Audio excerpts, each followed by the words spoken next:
How to verify Apple Pay on Navy Federal app. What's up everyone, in today's tutorial I'm going to be showing you guys how you are able to verify Apple Pay on the Navy Federal app. But before getting started, make sure to head down below to give this video a like and subscribe to the channel.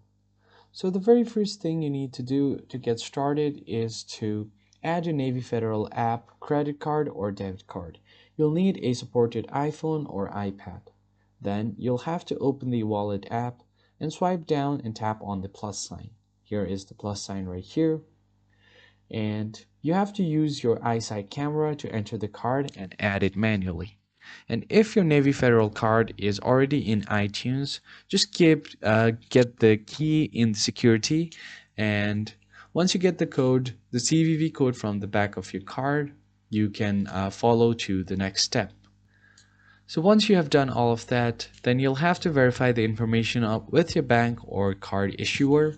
They might ask you to provide more information or to download the app before approving your card to use with Apple Pay.